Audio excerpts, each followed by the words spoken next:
Hello there, good evening, and welcome to the Football Tribe YouTube channel. My name is Robert K. Sarkos, and thank you for tuning in from wherever it is that you're catching this from. Perhaps it's a good morning or even a good afternoon. Thank you for tuning in.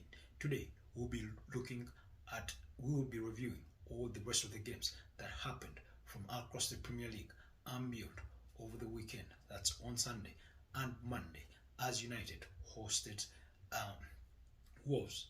So we'll kick off our conversation from Old Trafford, where Manchester United hosted Wolverhampton Wanderers and they beat them by a goal to nil. Wolves robbed in broad daylight, in my opinion, after goalkeeper Andre Onana clattered into Wolves striker Sasa Kladajic there with defender Craig Dawson caught up there in the mix. It was a heavy incident that came on late in the game after United had found the leading goal through defender Rafael Varane, with Aaron Wan-Bissaka providing the assist in the 76th minute there. It was a game that was bettered by the visitors. In my opinion, Wolves dominated the game. They had the better chances. They were just not clinical enough to finish the game off.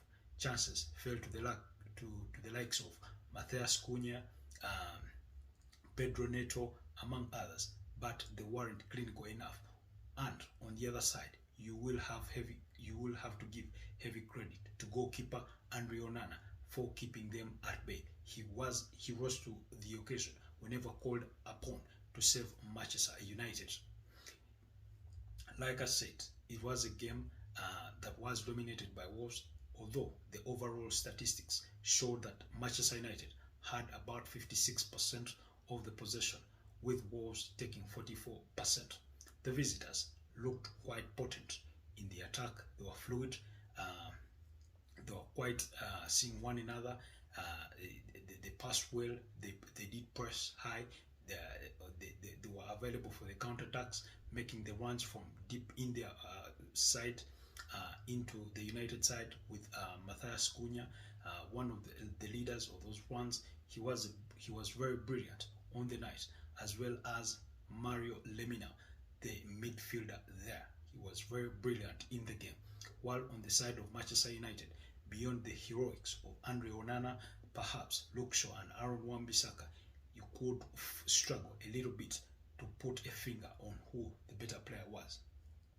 United started in goal with Andre Onana. Number 2 was Aaron Wan-Bissaka. Number 3 at left back, that was Luke Shaw, while Lisandro Martinez and Rafael Varane made the centre back. In midfield, we had Casemiro, we had Mason Mount, the summer recruit from Chelsea for about £60 million.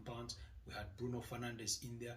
We had Alejandro Garnacho on the front, with Marcus Rashford leading the striking line, while Anthony made the other flank to make up United's lineup. But all in all, they lacked sharpness, they lacked the speed, the athleticism that we've come to know of them. Marcus Rashford was quite a culprit in that case. He wasn't as athletic as we've come to know of him, especially with what he showed last season. But perhaps you could blame them a little, given that it is the first game of the season, fresh out of pre-season and perhaps the summer holidays.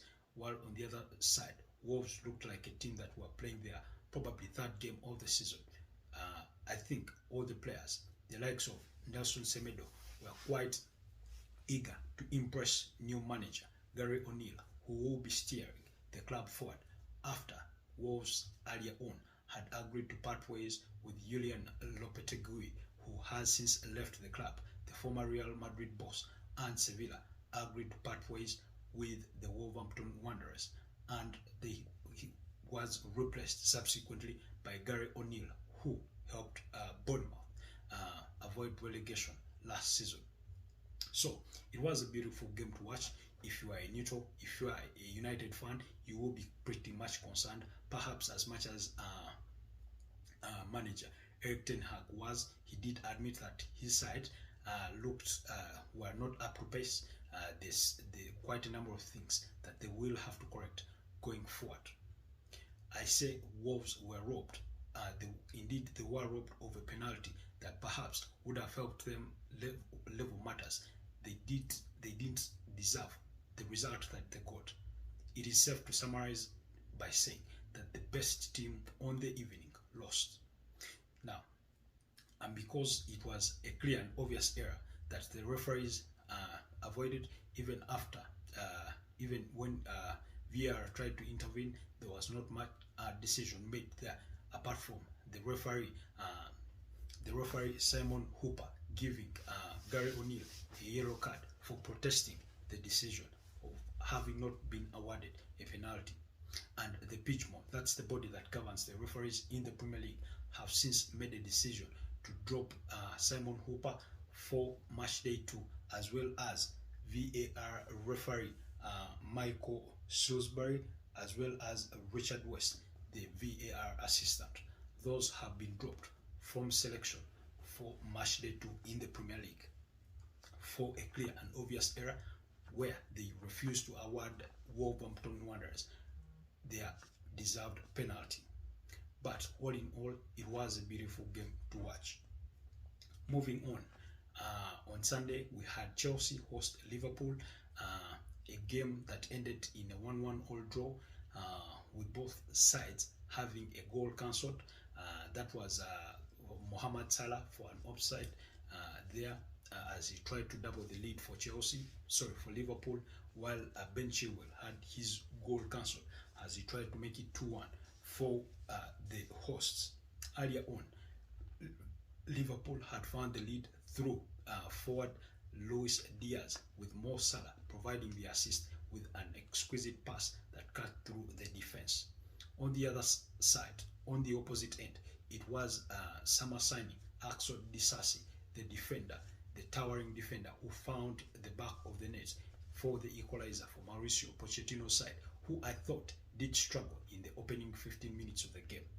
They looked to be almost everywhere they wanted to be, with a lack of organization, despite having senior players in there like Thiago Silva. But they did finally find their footing and were eventually dominant on the evening. The likes of Enzo Fernandez, I thought, were brilliant. Thiago Silva was magnificent at centre back, as well as Axel Disasi, who scored. Another pick out was the striker Nicolas Jackson, the summer recruit from Villarreal. He didn't score, but at least he was able to show us what he is made of. The athleticism, the energy, he contested the physical duels. His ball playing, his holder play up front was brilliant. So it was an impressive game to watch. While on the other side, Mo Salah was disappointed to be withdrawn or substituted in the game. But that perhaps, anyway, it happens with all big players. They never want to be substituted because they always believe they still have it in them to make perhaps an impact in the game. But it was never going to be on Sunday, as he was withdrawn. Unhappy there, but I think they'll patch it up with Jurgen Klopp.